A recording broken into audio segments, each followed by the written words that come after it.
In this lesson, we're going to be solving absolute value inequalities.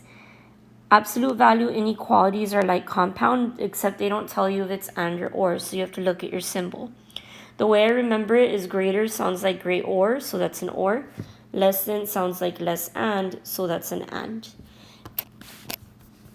So when you're solving these, you're going to isolate the absolute value like we did when we solved regular absolute value problems.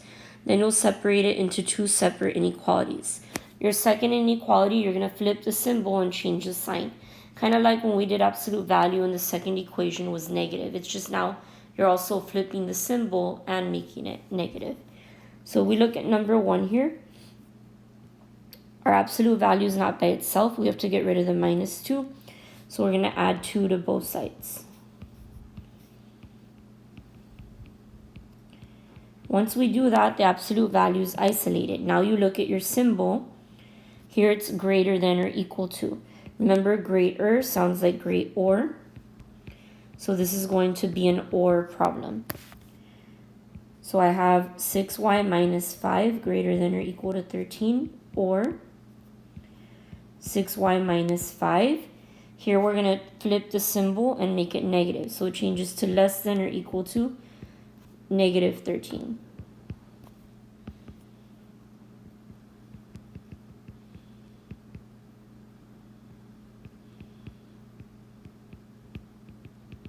So you flip the symbol and make negative for your second inequality. Now we can solve each one.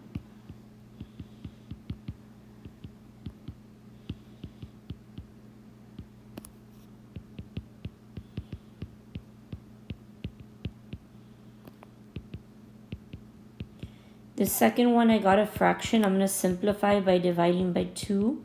So it becomes less than or equal to negative 4/3. Since this is an or problem, we're going to graph everything on the same number line. So I'm going to sketch my number line with negative 4/3 and 3. And again, since it's or, you can already graph those together. So greater than or equal to 3 would be shaded to the right. And less than or equal to negative 4/3 would be shaded and to the left. Remember, if it's an or problem, it looks like two lines going in separate directions. And then your final answer, you just put your solutions together using the word or. I always go from least to greatest because it's more proper. So our first one would be y less than or equal to negative 4/3, then or y is greater than or equal to 3. So that's our solution to this problem. If you look at question 3, the absolute value there is already isolated or by itself. So now you can look at your symbol. Since this is a less than or equal to symbol, this is an and problem. Because remember, less than sounds like less and. So I'm ready to separate it into two problems. The first one will be 5a plus 2 less than or equal to 17, and 5a plus 2. Remember, here we're going to flip the symbol and make it negative. So it becomes greater than or equal to negative 17. And now we can solve both of these.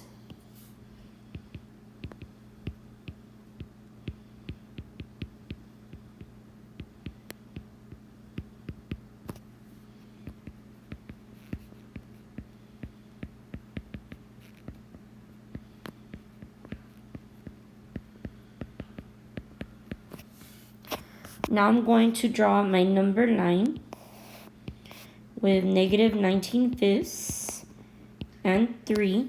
But since this is an and problem, I'm going to graph it separately to see where they intersect. So a is less than or equal to 3 would be a shaded circle to the left. And a is greater than or equal to negative 19/5 would be a shaded circle to the right. So these are going to intersect between negative 19/5 and 3. So my final number line will go from negative 19/5 to 3. Remember, and it looks like a line segment. Now we're ready to write our final answer. When it's an and, you want to go from least to greatest using the less than symbols. So I have negative 19/5 is less than or equal to A, which is less than or equal to 3.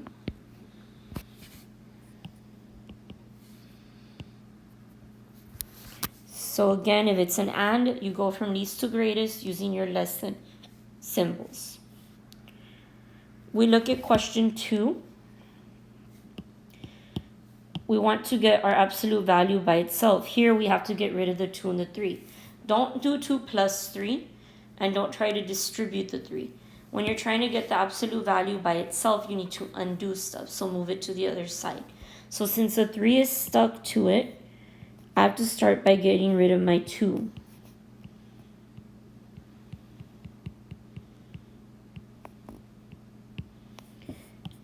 Now, to get absolute value isolated or by itself, they're multiplying 3, so I would divide 3.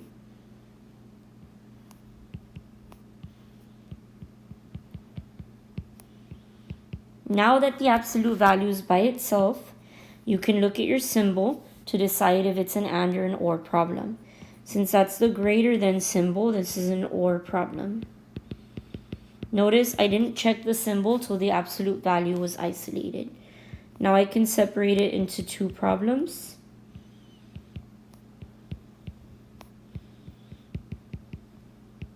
Remember your second one, you're going to flip the symbol so it becomes less than and change the sign, so negative 13. Now we can solve each one for x.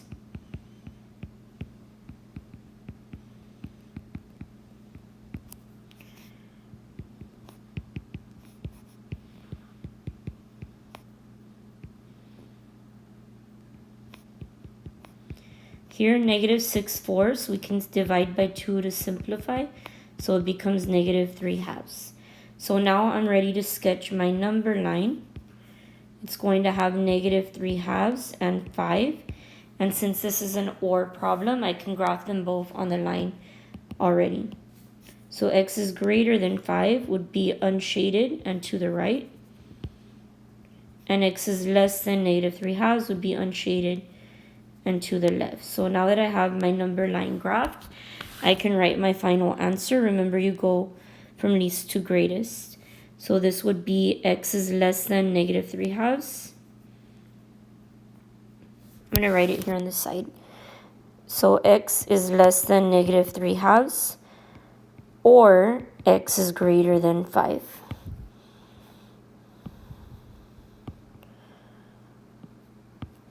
So remember, when you write your answer for an or problem, you're going to leave them separated, but with the word or in between.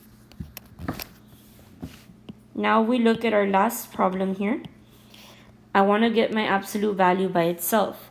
So I need to get rid of the negative 6. Don't do plus 6 because they're not subtracting 6. They're actually multiplying negative 6. So the opposite would be to divide by negative 6. And since this is an inequality, remember your rules. If you divide by a negative, you need to flip your symbol. So this is actually going to change to less than. And then negative 36 divided by negative 6 is 6. Now that absolute value is by itself, I check my symbol. So because it changed to less than, this is actually going to be an and problem and not an or. So don't check your symbol till the absolute value is by itself. So this is less, so it's going to be an and problem. So I have 2n plus 4 is less than 6, and 2n plus 4 is greater than negative 6. Flip the symbol and make it negative. From here I can start solving for my n.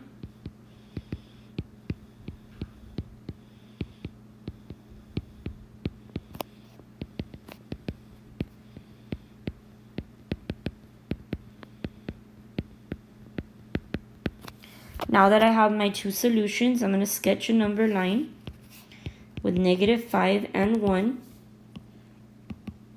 Since this is an and problem, I want to sketch separate to see where they intersect. So n is less than 1 would be unshaded to the left. N is greater than negative 5 would be unshaded to the right. So you can see that these are going to intersect between negative 5 and 1. So when we do our final number line, it'll be shaded between -5 and 1. And then remember, when you write your final answer, you're putting them together with the less than symbols. So -5 is less than n is less than 1.